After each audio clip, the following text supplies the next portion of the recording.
जी प्रणाम। नेक्स्ट भोजपुरी से हम बानी बबलू। आज भोजपुरी इंडस्ट्री में फिर एगो आज के आज माने आज सुबेरे से लेके भोजपुरी में तनी तहलका मचल बा। तहलका ऐसे मचल बा कि एगो सुबेरे पावर स्टार के पोस्टर रिलीज हुए, ओकरा बाद थोड़े देर के बाद टीजर रिलीज हुए, जमुना के देख के भोजपुरी के एगो औरी कलाकार, हिट कास्ट के कलाकार, मतलब हिट अपने आप के ट्रेंडिंग स्टार कहे वाला हिट कलाकार के भी पोस्टर रिलीज होला, टीजर रिलीज दोनों संग ही होला।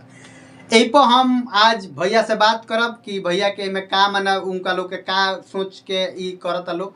जैसे कि आज काल भी वो रिलीज कर सकत रहन, चाहे काल जौन बीतुए कालो रिलीज कर ले रहते, लेकिन ना साथे सब चीज का है ई माने में का दिखता एक बारे में हम बात करब आज भैया से। और वह सब अपन भी राय जरूर देम। भैया रहुआ पर का देखिए, सबसे पहल का बात, अगर रोजा लगातार 20-25 गो गाना देता नहीं आप सब के सब फ्लॉप जाता तो रोरा दिमाग में टेंशन होबे करी। आ टेंशन होई तो रोरा खोजम की विवाद, कैसे कि भोजपुरी इंडस्ट्री में के ई लोग सब जानता, ठीक बा न? सब लोग जितना लोग देखा था सब लोग जानता कि ई लोग बिना विवाद के चली लो ना, जब तक नाम ना ली लो तब तक ले चली लो ना। एक और हम रहुआ बात बता देता नहीं, जैसे कि हमरा कुछ कलाकार लोग से जी काहे कि हमनियों के इंडस्ट्री में रह भोजपुरी इंडस्ट्री का हर एक एक पल के खबर हमनी के मिलेला। हमरा कुछ इनकरे अपने आदमी लोग से माने कुछ खबर मिलला कि ई गाना बहुत पहले रिकॉर्ड भइल रहे, माने बहुत दिन पहले रिकॉर्ड हो गए रहा, वीडियो हो गए रहा, हो के एकरा के रखाइल रहला, माने ई सब कुछ रख के ओकरा बाद ई लो माने संगे का साबित माने टाकी मार एगो ना होला कि जब चलत नहीं खे त इहो गानवा हम इतना दिन से रिकॉर्ड करके रखले बनी, एथी कइले बनी, सब पैसा बर्बाद हो जाई। अच्छा माने विवाद में करेम आ विवाद में साथवा रिलीज करेम नु तो तनिया सा लोगवा देखे खाती आ एंगा बतियाएम तो लोगवा देखे खाती तो आ जाई या व्यूजवा आ जाई। कैसे कि आज तक ले तो देखनी है ना कि 2 मिलियन के 1 घंटा में 2 मिलियन के पोस्टर लागल, देखनी है कबो? तो ई सब करे के बा, अब ई सब करे के बा त विवाद जरूर माने कहे के मतलब ये बा कि ई जोन स्टार बाड़े हमार भैया ई सिर्फ विवाद पर रुकल बाड़े। अगर अबे विवाद कल छोड़ दिया तो अबे इनकर देखत नहीं कि कितना डाउन बढ़न, अभी खुदे देख ली ना कितना डाउन बढ़न। एक जना इनकर नाम नहीं खन लेते, एथी नहीं खन लेते, तब वही फोर्सफुली माने हर जगह जाओ कोनो इवेंट हो चाहे चमचा हो एक और बात बताई कि जैसे कि पावर स्टार एगो इवेंट शो कैले, इवेंट शो में वो कह दिले कि भोजपुरी इंडस्ट्री, सिर्फ भोजपुरी इंडस्ट्री, हिंदी को नहीं बोलते हैं, भोजपुरी इंडस्ट्री के जितने भी कलाकार हैं मेरे लेवल के, मेरे पुराने नहीं जो गुरु तुल्य हैं उनको छोड़कर, मेरे लेवल के जो भी कलाकार हैं, अगर वो कहीं से भी कोई गाना गाते हैं या आलाप लेते हैं तो पवन सिंह में जरूर टच करेगा। वो किसी का नाम नहीं रखे थे, लेकिन एक पूरा बात सुनिए, लेकिन यही भोजपुरी के एक और ट्रेंडिंग स्टार हैं जो कि मंच पर जाते हैं और डायरेक्ट उनके मौसा इस पे मतलब खानदान पे चले जाते हैं। एकरे के कहल जाला स्टारडम, ठीक बनू?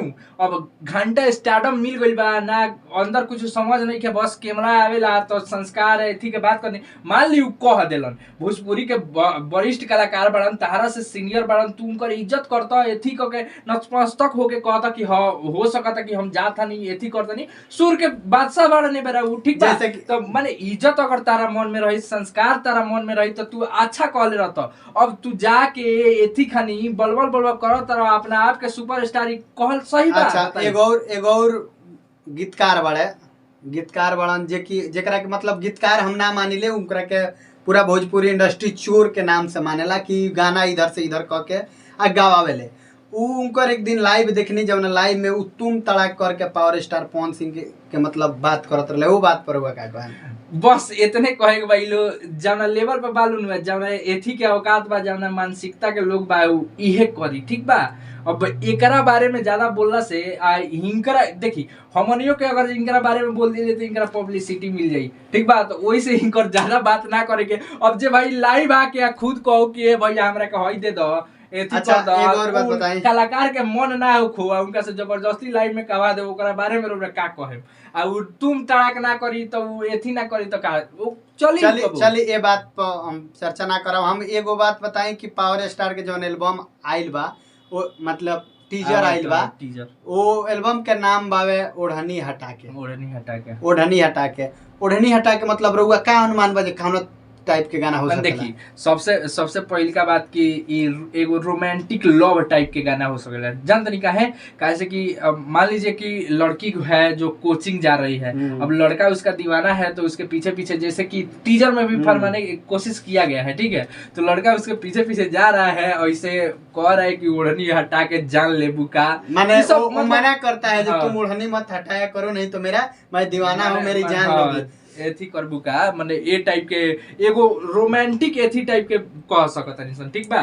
बाकी सब भोजपुरी के जितना भी देखे वाला श्रोता समाज बा, सब लोग हमरा नेक्स्ट भोजपुरी चैनल के आप लोग सब्सक्राइब करी, लाइक करी, कमेंट करी, अपन राय जरूर दी।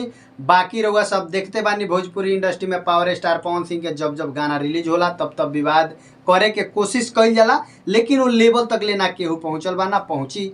बस ना होला, लोग कहेला कि जब बात से ना जीती नु, जब काम से ना जीती तो अगला गरी आवेला, उहे हाल बा भोजपुरी इंडस्ट्री में कहल जाला। बाकी सब रहुआ समझदार बानी, खुद जाना तनी। वीडियो के ज़्यादा से ज़्यादा शेयर करी, लाइक करी, कमेंट करी। मिला तनी अगला वीडियो में, तब तक के लिए नमस्कार।